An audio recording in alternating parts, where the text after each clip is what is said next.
I am here with a tag because I was tagged. I was tagged in the You Are What You Media tag, which was created by Books Over Looks, and I was tagged by Breeze Books. And I will leave both of their channels down below, and you should check them out. And let's get started. Okay, so what you're supposed to do is list your top 3 most influential things from different media categories. And the first one is books. Probably going to say Goosebumps, for sure, because those were pretty much the only books that I read when I was younger. If it wasn't Goosebumps, I wasn't reading it. And so I was reading because of Goosebumps. It got me reading. And Goosebumps was like the first thing that ever was like my first time ever seeing like a book to movie adaptation type thing, because there was the Goosebumps TV show, and I was always so like proud of myself, and I felt so cool when I watched an episode based on one of the books that I read. I was all like, that's different, and they took out this part and stuff. I felt like cool. So definitely Goosebumps. I'm gonna say Harry Potter, the whole entire series.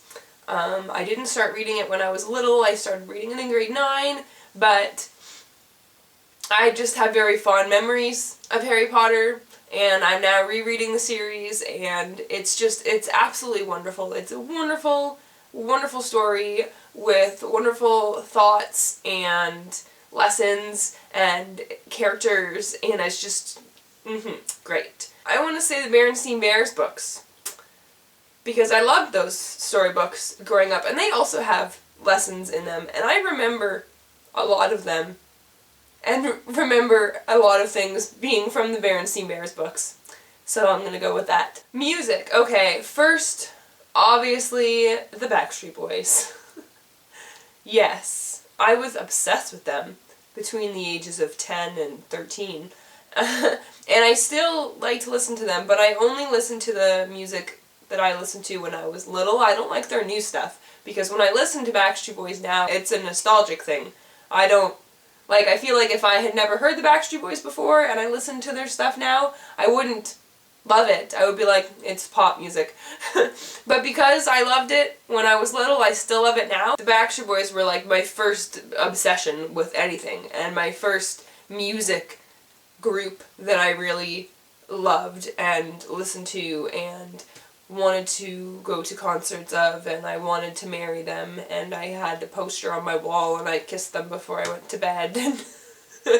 My childhood would not have been the same without their music. Also, I want to say Billy Talent. Billy Talent was probably my first like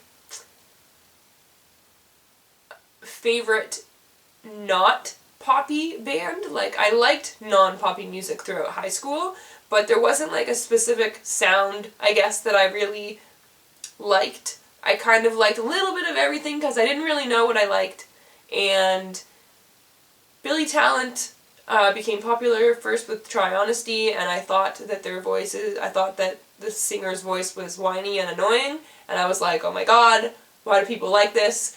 And then my brother liked them, and he kept playing their music, and it grew on me, and then I became obsessed with them.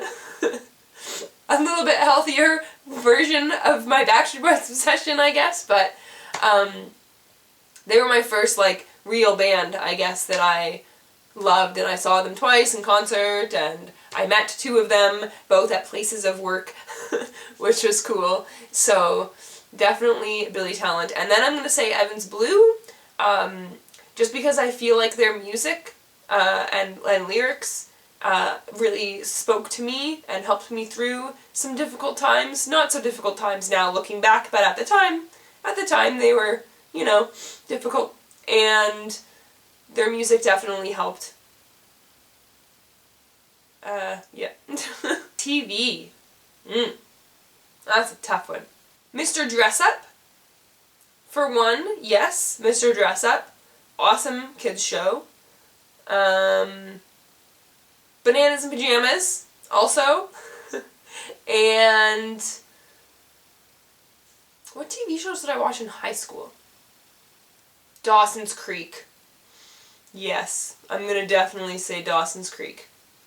Before I had a job in high school, summers in grade 9 and grade 10, I would get up in the morning and watch, at 10 o'clock in the morning, and watch 2 episodes of Dawson's Creek, because it was on Monday to Friday on the Superstation. And that was like all I did. Every summer morning I'd get up and I would watch Dawson's Creek. Movies. The Lion King, Three Ninjas, and Free Willy. I don't really feel like I have reasons, but those are the ones that are standing out. And the last category is social media. So first, I'm definitely going to say MSN Spaces, which if you were not around for the MSN days, and you probably don't know what that is, but it's basically,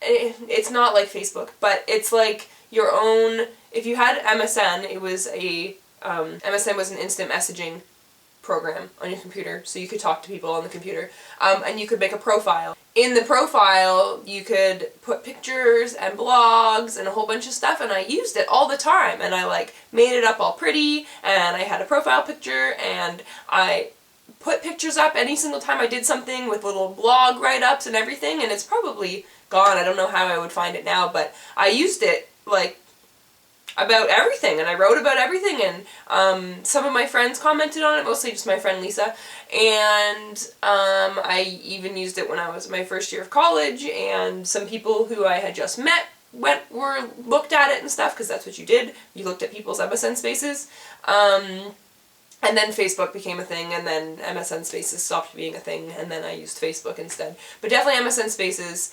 and Facebook, especially because I was using Facebook when Facebook first kind of started being a thing.